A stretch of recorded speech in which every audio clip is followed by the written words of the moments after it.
What's up, guys? It's Ken over here at Backbodymystery. Right now, we're in recovery.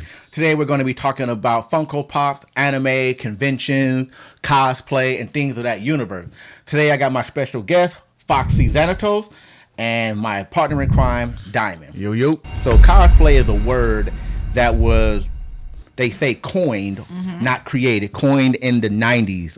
Or, sorry, not 90s, correction. It's going to be in the 80s. It was coined in the 80s by a Japanese writer named Nobuyuki Takahashi. Hopefully I'm saying that right. After seeing fans dress at a science fiction convention, he combined the word costume and play. And it soon became really, really popular, or what we see today as cosplay. And to kind of go a little bit further back, the word Halloween goes back 2,000 years, and that was due to some spiritual or religious things of where Halloween comes from to keep spirits out the house. Just a little brief history on that. But that word was coined in the 80s. What do you all think of that, and how that word just came about in pretty much after one person or one writer?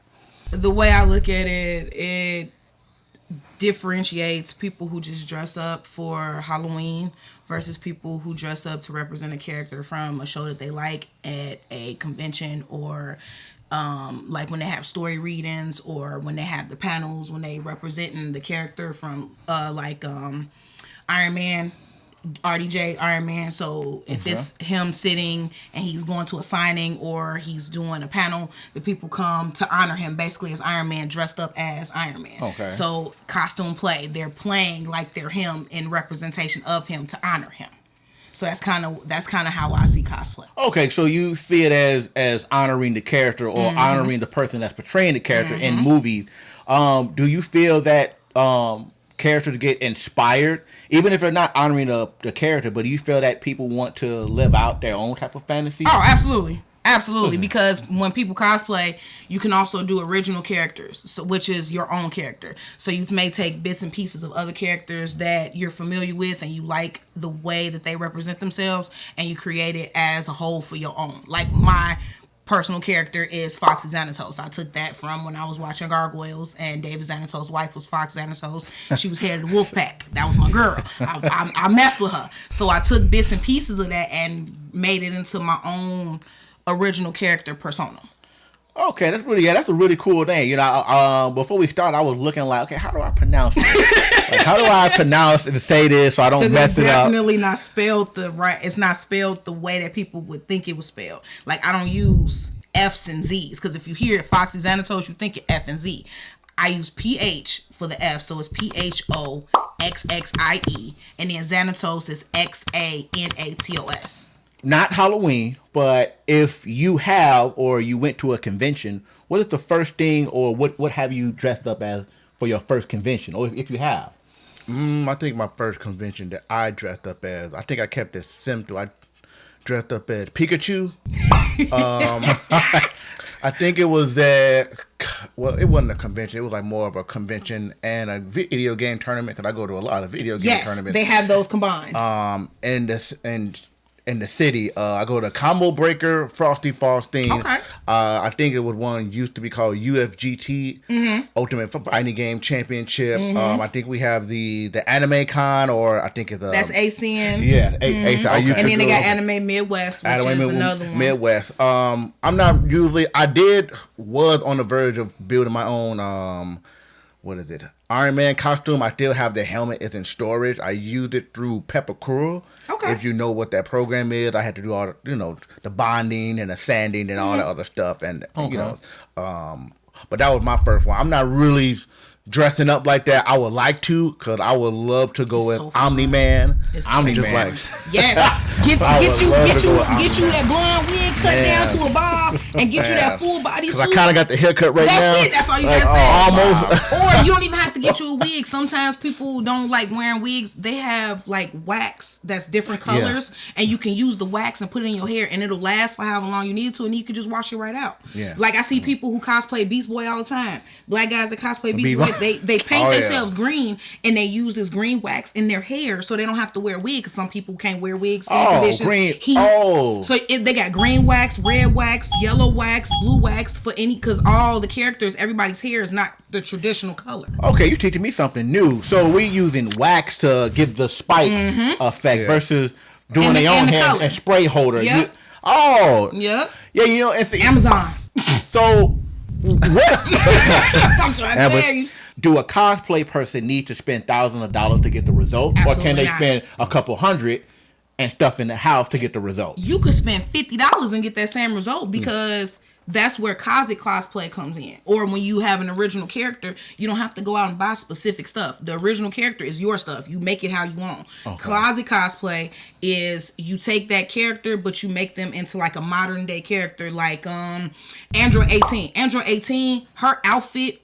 Somebody has that in their closet. Absolutely. You can just pull that out, the skirt, the striped shirt, and the vest, and then if you already have blonde hair, you straight. If you don't have blonde hair, you can throw it on a wig or do the wax. That's what's considered cosplay because that would be something every day. You could walk down the street wearing that.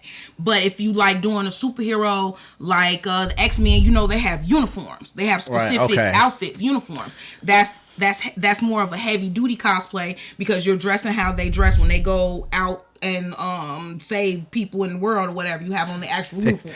So there's levels to it, and it depends on the person. There's clothing lines that I follow who people, they like to cosplay, but they don't want to wear the actual uniform. They want to make it their own. So what is it? What I'm wearing right now is Otaku Academy. The way he does it is he makes jerseys out of the characters. So right now I have one Colonel Mustang from Full Metal Alchemist. This is his jersey.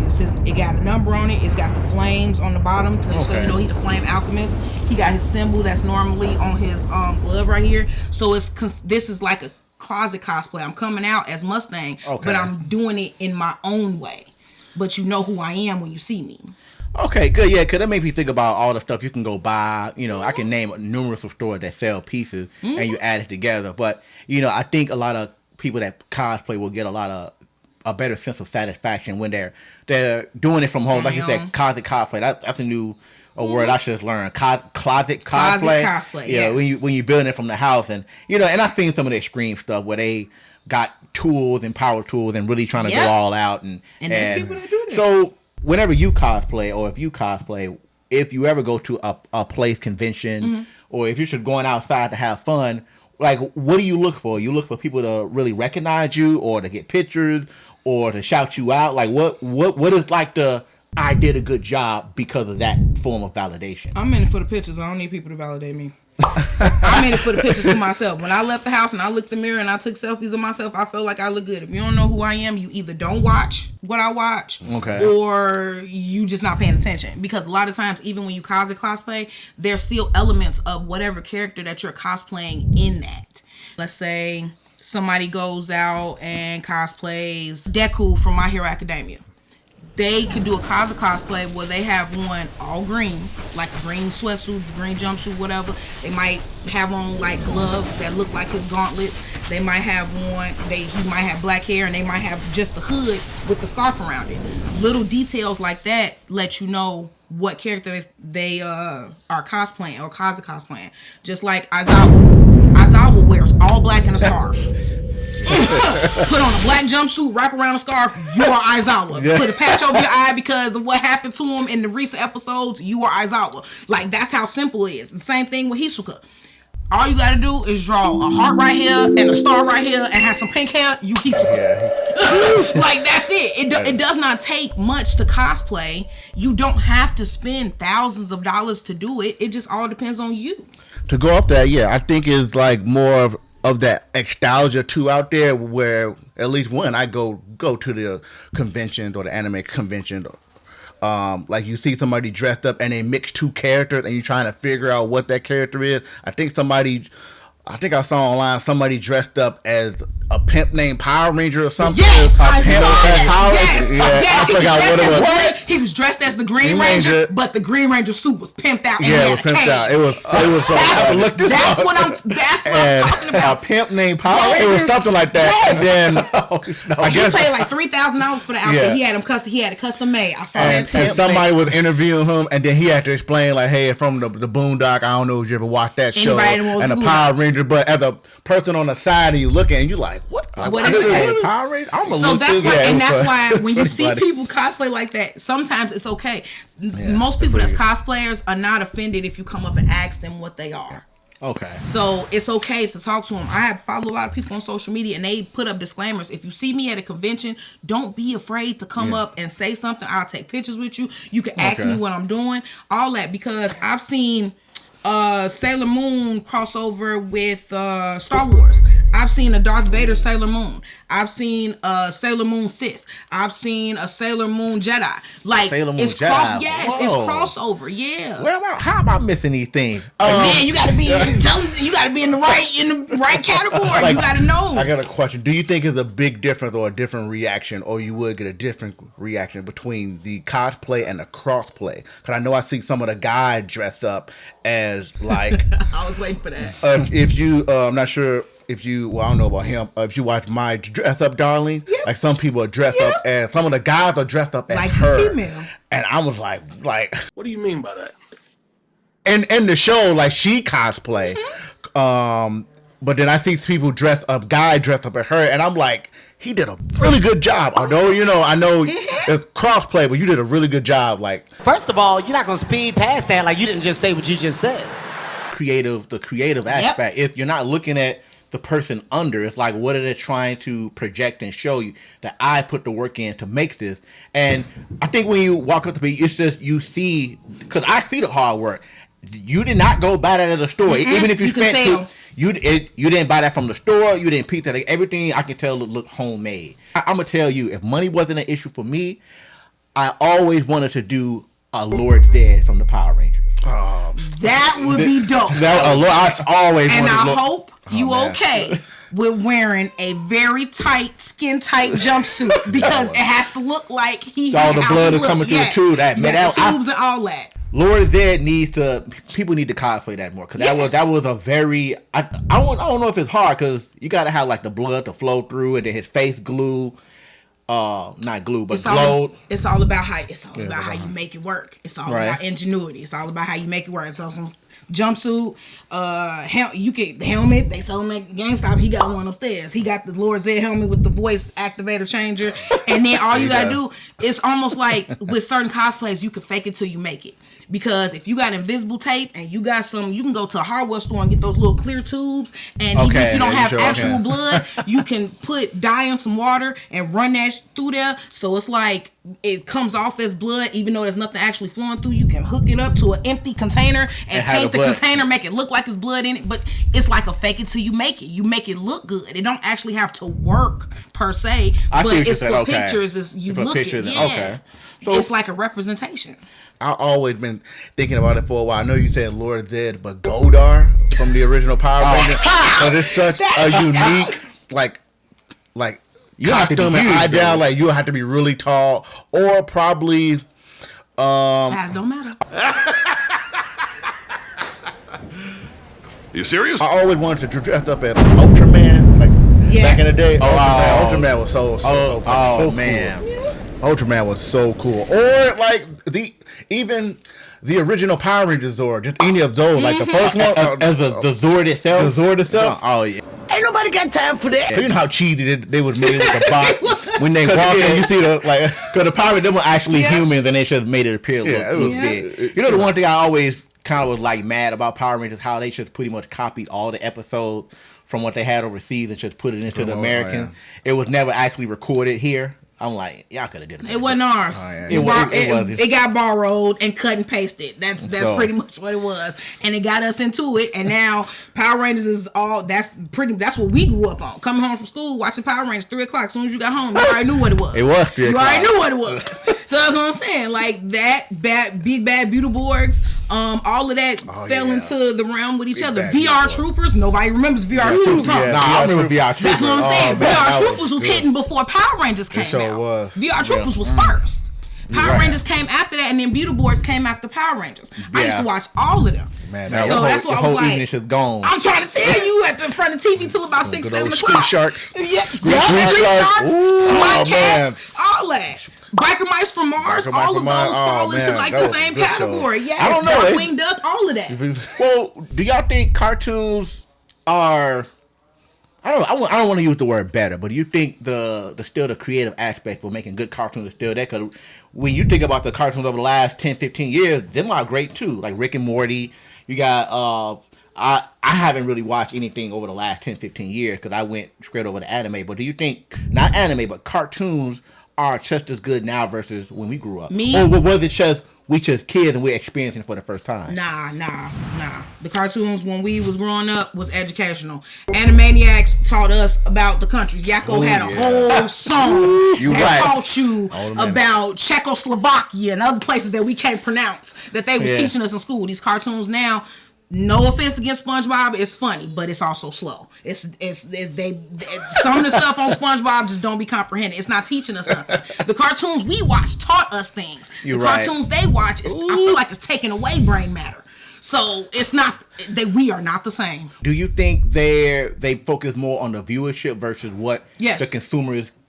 Yeah, I think it's more censorship now and being concerned with what the kids watch nowadays. But then it's still some stuff out there that's even still coming out. Probably on the anime side, but on the cartoon side, like you know how we used to watch cartoons. If you watch them now, like as you grown, and do you see all the little subtle stuff that we didn't pay attention to? Like I ain't even even Transformers. Like there was a certain Transformer when it transformed, it had a weird like why is that place right there? That look weird.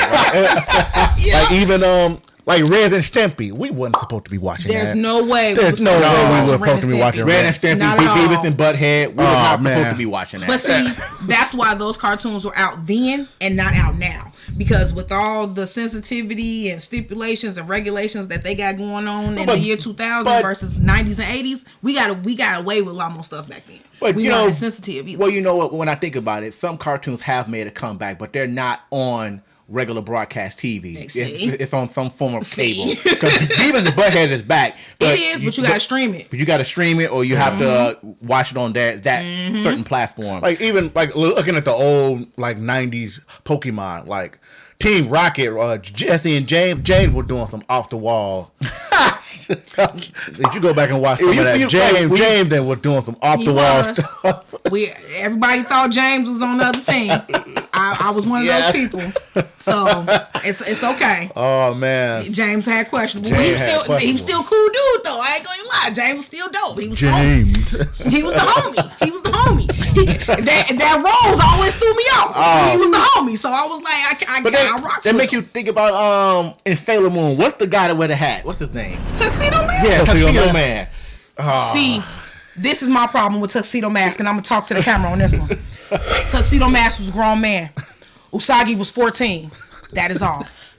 Well, that road had a different meaning every time he threw it. Every time he threw that road, had a different meaning. Had a different meaning. Why you think she was crying? That's all I'm saying. Man. Everybody that's like, I'm a Sailor Moon girly. Yeah, I know how y'all is as adults versus me. I was Dragon Ball Z girly. I like this one.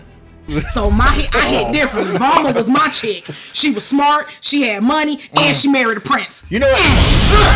But in Dragon Ball, money doesn't mean anything. Absolutely nothing. What do you mean, like in Dragon Ball, money doesn't. I forgot what the concept of the money. It don't mean nothing. Yeah, I could just go buy me a whole fortune. I'm gonna build a time ship. Who paying for this? I mean, they don't got no mayor. They don't got no township. Nothing. Like money's just unlimited in Dragon Ball. It really is. How they even show is it like actual money or? I mean, what is it? Zennies? They call it Zenny. They say Goku has he worked or whatever, but I ain't never see this man get paid.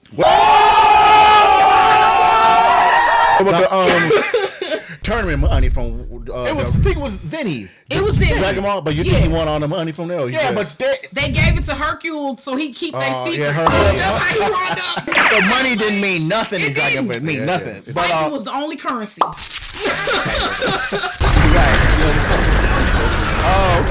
I don't know if you all know, but WizardCon. I never been to WizardCon. I've been to Fan Expo. So what do you think?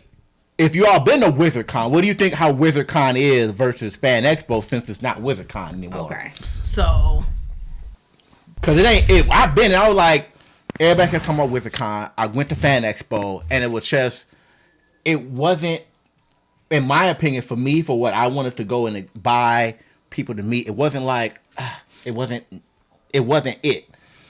Well, or maybe WizardCon gave a different experience because I've never went. Well, I've been to WizardCon. I think WizardCon, because when I do compare them sometimes, and I think WizardCon is more Much of better. every. It was better. Like you got little small tournaments, little small like prizes, cosplay prizes, and like it's just so much more there. I think it does have less like tournament play, probably versus like Combo Breaker or Frosty Faustine or some of the other big shows. But I think WizardCon is based more on that because you also get entertainers, TV stars, people that draw, the voice actors. Like it's a whole lot more, and it's just like even selling toys and action figures. Like it's just a whole lot more. Because Fan Expo still has a huge attendance number. People still are going, so it's not like it's not popular. I just didn't feel what I heard about WizardCon, and I'm thinking if you get brought out, you keep the same culture. Or what? But maybe I think it's more of the online because you have your certain groups or your certain parties you go to. Like, hey, we're going here. There's a costume contest. I don't want to say costume or a cosplay contest and stuff like that. I think it's more. What exactly are you going there for? Because clearly, you go to Wizard World, you're going to see either a wrestler that's going to be there or a voice actor. But I think I don't think I've ever been to the other one. What you say, Fan Expo. Fan Expo is Wizard World. Right. It got bought by other people who turned it into Fan Expo, but Wizard World, like you said, it had way more activities. It was video games, comic books, Harry Potter, because that's where the whole wizard thing came from. They had a lot of anything that had to do with like mystery and magic was there. Okay. And then it was way more vendors. Like they had two sides open. Fan Expo is only one side. Even the Artist Alley at Wizard World was bigger than the one at Fan Expo. They had way more people come to have signatures and sign. They had way more panels. And then it was way more exclusive people coming when it was Wizard World. Okay. Now this Fan Expo, it's almost like the same people every year. With Wizard World, it was a mix. It was a change every year. It was always somebody new. So it's like when they got bought out, it shrunk it. Now I still go because I went to Wizard World, so I go to Fan Expo to see. And like you said, I compare too because I'm like Wizard World was more in depth to everybody, while Fan Expo kind of puts you in a box. Yeah, I'm not saying I had a bad experience. I had a good experience. From what I've heard, like before I went to C2E2, I heard a lot about it. I was like, okay, I feel like I'm gonna have a good time, even never going. Even with the pandemic, and when it came back, it got bigger and better and better. It's just I don't know. Maybe my expectation was through the roof, and maybe I should have went in there with a neutral perspective. Yep, that's what ruins you. Yeah, that's what ruins you. Wizard World has that, those little golden moments, because that's why I met I got a photo of with the Undertaker, like, and that's hard with any other show. Like even with some of the Power Rangers, like you get, he gonna be there, let me go. Like I think even some of the other smaller stuff, like it was some convention where Shawn Michaels was there, and I should have went, but it wasn't a Wizard World. So I think Wizard World sometimes do give that, like if you go to one and California or the other states, you can see like, Hogan gonna be there. Like, let me go fly in. But and you know how hard it is to get an autograph from Hogan or one of the stars from the Walking Dead or somebody from the Marvel. Like it gives you that opportunity. Like even Dwayne Johnson. Like there was a time where he was doing Black Adam. Yep. And man, do you know how fast those photo ops sold out? I bet. Because some people you have to pre-buy before. Yeah, you just don't even wait, even if it's a little pricey, because you got to think about where they schedule is. And unless you're in Hollywood, LA, and you in their neighborhood, you'll never meet them. Hey guys, if y'all enjoying the video, slap like and share and subscribe. That's the best way to support the channel. Let me get back to practicing on Killer Instinct and you back to the video.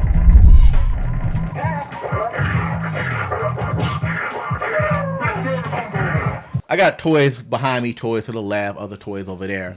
Collectibles. Yeah, we don't say toys, action figures.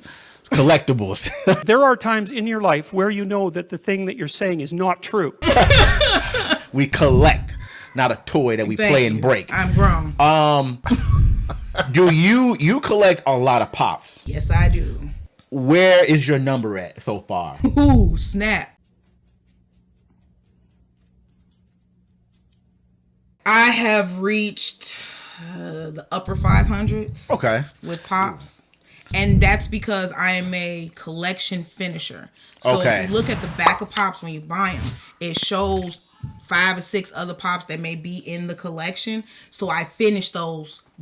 Not before I start another one. I just finish them. Because I'll start a whole new collection. Because like with My Hero Academia, there's multiple collections because there's so many seasons. Everybody's clothes is different, aspects is different, attributes is different. So when they make new Pops, those new Pops represent whatever the new style of that anime character is. Okay. And then they also have chases, which is like it'll be similar to a Pop you already have, but it might glow or it might be flopped or extra item something on it. Like that. Yeah. Yeah. So, I have a few chase pops and it's but see when I think about Pops, I also think about when it started. I forgot what year it started. It was like 2015. No. When they really started like being mainstream, it was like 2015, but it was like 2000 and. Cause I think Hot Topic was the place to go. Was the first place to go to get these. So nobody knew what they was. Yeah, cause it's crazy because Funko Pops. It's crazy how something small just explodes so big. So you say you collect the whole set and you collect the chase. Are you? How many would you say you have more of the larger Pops or the smaller Pops, or do you have some that come with like the big displays in the background? Because some of them are big, some of them are small. So, or do you just mainly collect the standard size? Nope, I collect all. Sizes. The standard size ones are the ones I have the most of, but I also have the group boxes that come with like 4 or 5 of them in it. Like I got one for JJK and I got one for One Piece, and then I also have another group box where it's the 3 dragons from Game of Thrones when they was in their eggs. I have big Deku, My Hero Academia, when he had Eri on his back. If you watch My Hero Academia, Eri's power is to like reverse time. So there was a scene where he was fighting Overhaul and Eri was on his back, and that's the Pop I have. It's that scene. Oh, okay. So I have scenery Pops where in Hunter x Hunter when they were playing the Chinese checker thing, him and the bug net, I can't remember his name, but him and the blind chick they was playing. I have that Pop. It's a scene. So it's like I collect based off of my interests for the most part. Okay. But I do finish collections. Like all the Hokages for Naruto, I have all of those. Ooh, I completed it. Nice. Now, I'm contemplating on whether I want to open them or not, because you're supposed to be able to connect them together, and you see the whole Kage, everybody that's in like the stone drift out. So that's an option. I don't know if I want to open them, because for Pops as a collector, you open them, they lose their value. Yeah, because that was my next question. And that was my next question, because I got some up there that's open. Do you open them? But you already you open the ones that you feel that make sense. I don't open none of them. With the Funko Pops, have you ever been to the website to make your own? Have you ever? Do y'all know that you can create your own Pop for yourself? You ain't know that? Yep. I created 2. I just ain't purchased them yet. I created 2. I have one as me as a gamer, and then one as me as a host. Because the gamer one I was gonna put on my display because I stream, so I was gonna put that on my display on my desk with my streaming equipment. And then the other one, it was like a hosting thing. It was almost like I was introducing my Pops, and that's how I show off my collection to other people. And when I cosplay from the series of where my Pops is, that's kind of like my last video I make. I'm dressed up as one of the characters, and then I'm showing off my Pops at the same time. So I incorporate that with my cosplay. What do you have at home? You got any Pops? No, I don't have. You don't collect no Pops? Oh man, no bobbleheads for him. No man. I've been more into the Final Fantasy. That's what I'm sticking with. Final Fantasy. I have like a large collection, like Final Fantasy 8, 7, 9, a little bit of 10. That's why I stay in my realm. Because it gets so expensive. Are you one of those that would be that type of person that'll change out the head for the different Pops? I guess he was doing something, I don't know. So you're taking Pops and customizing, swapping the head. Oh yeah, there are people that do that. There are people that do that, and you pay for it, because there's this one lady I follow. What she does with Pokemon Pops is she'll take them out the box, and what she does is like there's a part of them, depending on how you want the design, she'll gut it, and then inside that part where she gut it, it's like jewels and stuff in it. So it's a customized Pokemon Pop, and then she put it back in the box. So I know what you're talking about. Yeah, people have people customize their Pops for her. I'm not customizing nothing, man. That's good. Where's that? Is there something that you all will not collect? What is something you will stay away from? Like for me, I'm staying away from all the Star Wars figures, the Black Series. I will not get into that because it's so huge. And there are other categories that are huge, but it's just like you have to be invested to stay on top of all of the numbers and the theories. Like I see other stuff, I be like, oh, that's cool. But I'm not participating. I'm gonna stay in my lane. Because when I collect, like to collect things that are interesting. Like, not saying that Star Wars isn't interesting, but I'm not as into Star Wars as I am into anime.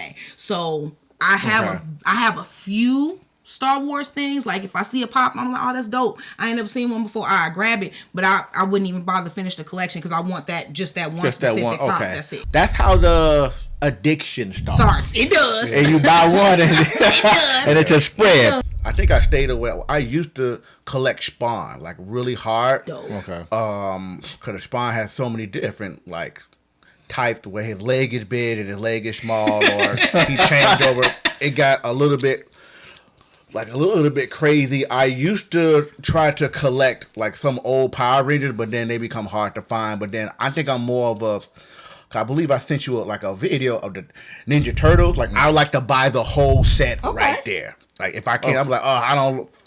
I get the journey of trying to find. Yep, that's the fun part. You going way up north, or you calling these stores, or you see it online, or you see it at a convention, and then you be like, like I just want the entire. But that what makes it exciting. That's the fun part. That's the fun. The hunt is the fun part. The hunt, and it gets like I'll be like, whew, like, cause it get expensive. With Final Fantasy, if I see what I don't have, I'll be like, I gotta get it right there, yes, right there and then. But then when you get like you got so many different types up here, like I'm not sure if you see another one, then you be like, I gotta have it, or do I have it? Like, do that ever happen? I have. Well, only thing I accidentally brought two of was some Dragon Ball Z figures. I accidentally brought two of because I have a lot of them, and the only thing that I would buy multiple of anything related to Ninja Turtles from the 90s. I would buy multiple. Like the set to your right, I got two sets of those. I will always buy them. So it just depends. But have I accidentally brought the same thing? Absolutely. Oh yeah. So once you get so big, you just it's like you have to keep a list. But it's cool how that they got apps and stuff that track everything you have. Yep. So you can scan. On the Funko app, that's how I keep up with all my pops. You scan the UPC and it'll tell you if it's in your inventory. Yep. I know that. Oh wow. Yeah, I mean, I feel like there's an app for everything. Needs to be an app. You gotta go look for it. Sounds like it. Yeah. You just gotta go look for it. Into the Lego realm, like if they have a Lego Dragon Ball Z or no, yeah, no Lego. So, I wouldn't get into Lego realm, but there are Legos for cosplay props that I would do. Ooh, because you can build your own prop instead of having somebody make it for you, and then all you would do is, instead of taking it apart, when you're building it, you put glue on the pieces so that when you put it together, when it dries, there is no coming apart. That's a good idea. Yeah. That's a really good idea. Yeah. Okay. I told you I know. Hey, I do my research because there's so many ways to save money. You just have to know what to do. Like, there's a bunch of people I follow. They don't even buy their props no more. Why? Because they have a 3D printer.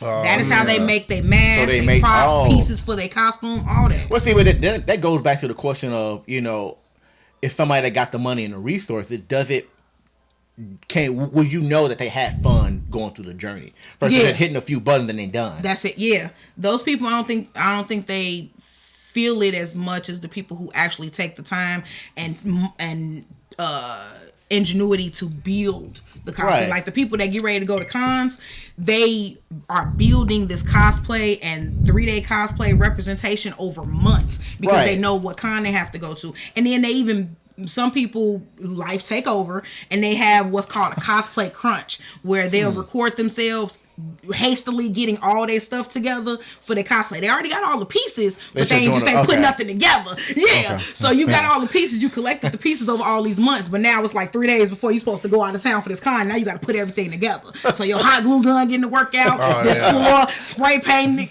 you know what I'm saying? People got on masks because they trying to spray paint indoors instead of outdoors because they got to do it in the crunch. It's a whole thing, and people make videos about this. I mean, it's you see the finished product coming together. Yes. So I think it's fantastic. It is. That's one of the biggest, right? Yes.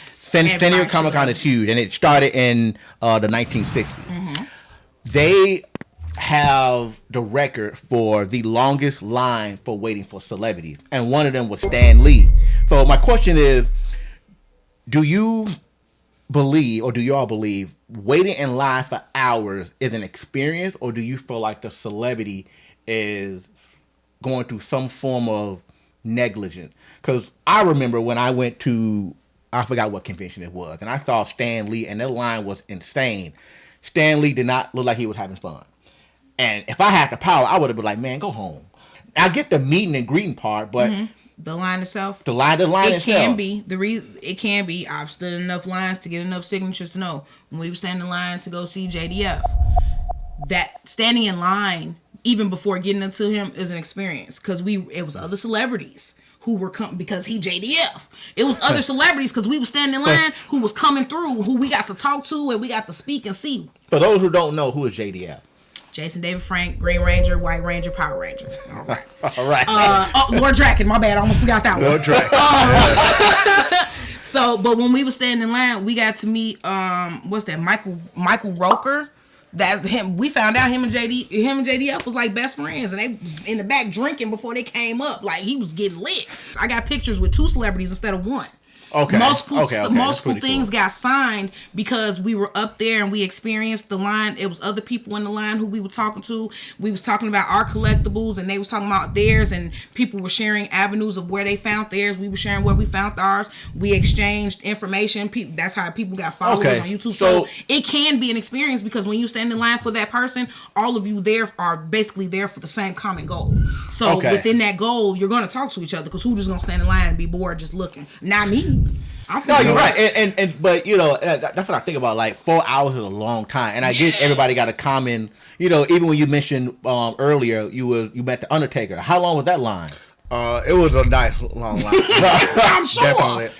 But yeah, you are right, 100%. Because as you got closer and closer, and you can start to see through the curtain, and you start to get excited. But the excitement reigns.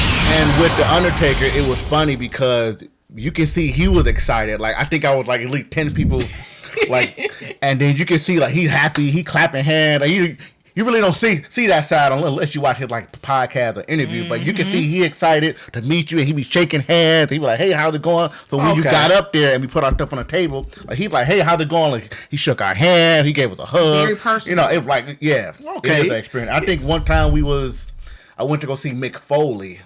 And it was so weird that Spenguli, you remember that show? Yes, Spenguli, he walked up and started talking to Mick Foley, and he was like, "Man, let me jump in your photo." But you know, I used to watch Spenguli, but then I wasn't a fan like that. But I was like, "Hey, it was okay." So that's part of the experience. It was real good. But I've stood in lines where the line was kind of bland, the people didn't want to converse, and then you get to the front and it's almost like the same thing from the celebrity. And sometimes it's not the celebrity, it's their agent. Yeah. Because their agent is like, quick here, quick here, quick here. The celebrity be trying to mingle, and then sometimes the agent be like, nah, we ain't got time for that. Do this, that, and the other. I don't like that experience, because Chris Sabat, the voice of Vegeta, the voice of Yami, he had the same agent as Jason David Frank. Literally. So she remembered us when we stood in line. So we was with Chris for like 45 minutes. Yeah, everybody behind us was mad. That's fine. I waited my turn. Y'all gonna wait y'all. Y'all make them wait. Yup. So, but the experience was dope because the agent was dope along with the personality that they represented. When we stood in line for Johnny Young Bosch, it wasn't like that. And he's the voice of Ichigo. He did Power Rangers. He do a lot of voiceovers for different movies and animes. So he's a popular one, and he has the banner like you have with all his characters. So it was multiple things that we could have had.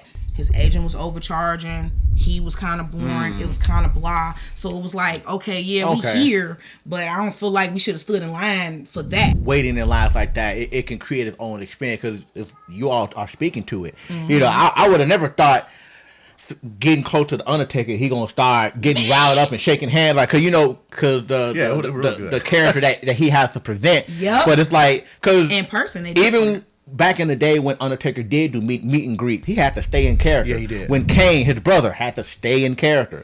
You know, like MJF from AEW. He's Whenever you see him, fantastic. he's always in character. And it's kind of a thumb down. I think that he stays in character. It's like too much. I'm He like, stays come in on, character. guys. And there's a way where it's like an even balance, especially Yeah, when it you're was doing fine. live action meet and greets. You can stay in Okay. character, but you can still be you at the same time. Question. What's up?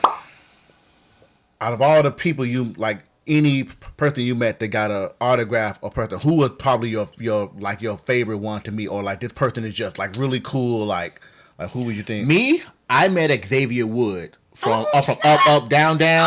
Pause. Yeah. That hands down best wrestler celebrity I That's ever met. dope. You understand that he understands that he can relate and talk to you and talk to you like a regular person, and he spends time with you and not just trying to move you along. It's just he want to spend time with you, and he likes the things that I like. You know, we talked about, you know, video games versus then versus now. He's a physical person. He don't like DLC. He need his physical copy, Super Nintendo, all that Amen. stuff. But best person I met was Xavier Wood from the New Day.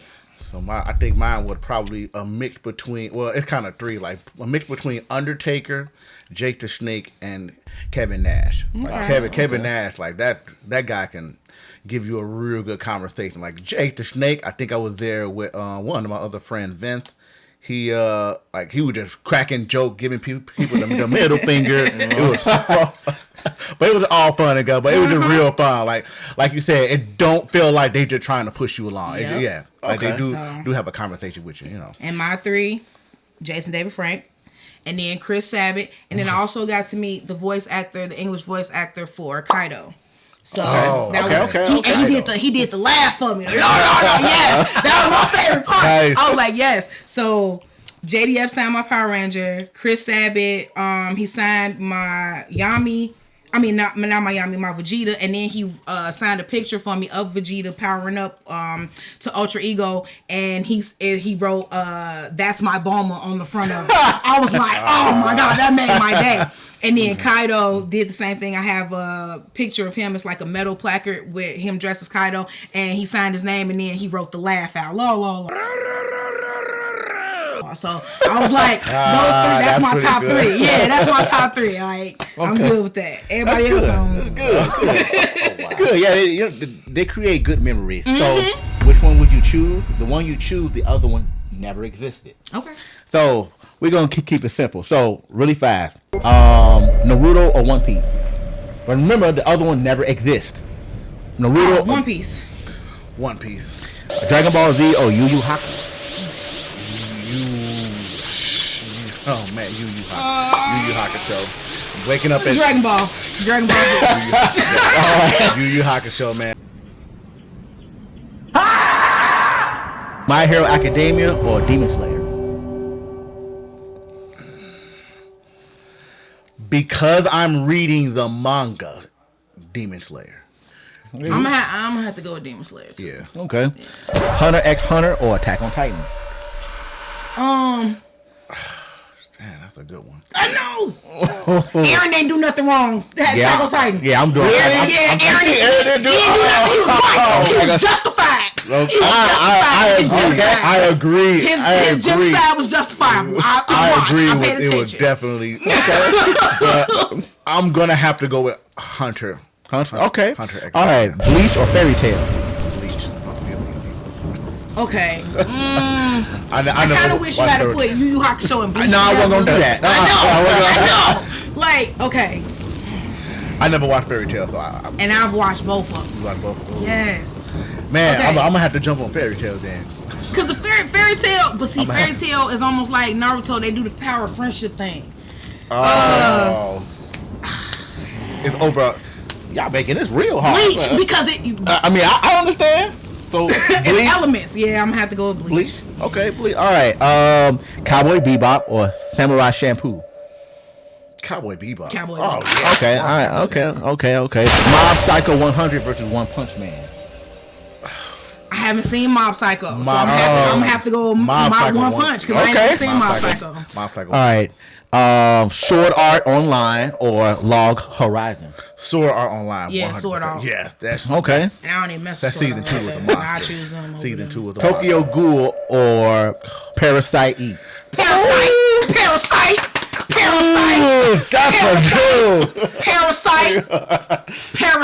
I don't care what nobody says. Parasite. Tokyo Ghoul was dope. Parasite. Parasite, yeah.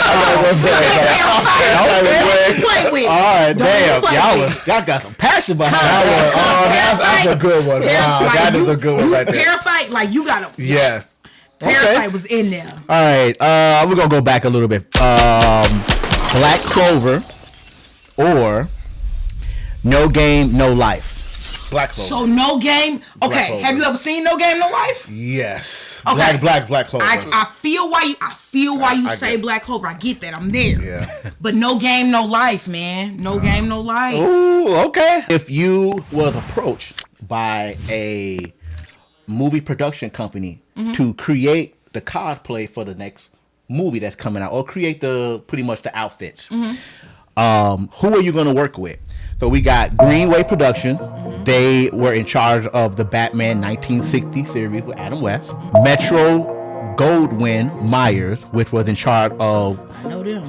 The Wizard of Oz. 20th Century Studios, which is known for things like Alien and other movies that involve big monsters. Golden Harvest, which was the creation of the 1990 Ninja Turtles. You got Marvel Studios, that we know how vast that universe is with all the Marvel characters. Columbia, which is in charge of Ghostbusters. Sandband Productions, Power Rangers. Yep. Michael Jacobs Productions, which is in charge of the TV show Dinosaurs with Not the Mama. Oh, yeah. I know that's my show. So who are you going to choose to work with?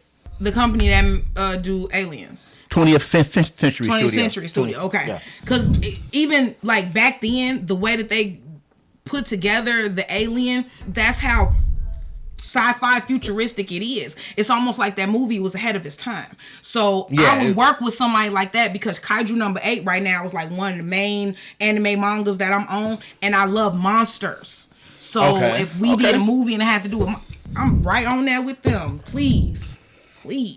I'm trying to figure out how to make a Kaiju number 8 suit. I probably wouldn't choose Marvel, because depends on like what type of show it is, whether if it's like a gory or something like that. I know Marvel is not usually.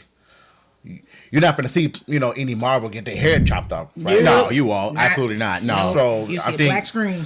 I think to be able to have that blanket to have free creation, I probably wouldn't choose Marvel, but I probably one of the other ones that did, maybe Aliens, or I don't know how far they are. Probably the one that did the Power Rangers and stuff like that. Okay, because I know they can be super creative, and they create their stuff a lot from scratch. Because I do follow the guy that created the Power Ranger helmets.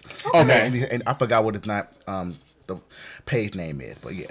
Okay, yeah, I am a huge fan of dinosaurs. I will go with the production company that did Dinosaurs. Not the Mama, Sinclair, all that stuff. That's hilarious. I love it. And then second will probably be the Ninja Turtles outfit. Even though them actors was like really, really short, but them outfits are super expensive. Like they are really expensive. They are and then to make that. And then it's funny, they helmets use the animatronic, the same thing you saw in Chuck E. Cheese back in the day. So that's how they was able to have teeth. And those used to be real scary when they teeth. plate fell off. Yeah. When the face plate fell off, and you in Chuck E. Cheese, the boy used to their eyeballs and the mechanics. Some kids would be dying like, what is going on? I hope you enjoyed the content you all watching. I'll catch y'all guys next time. Subscribe. Peace and hair grease.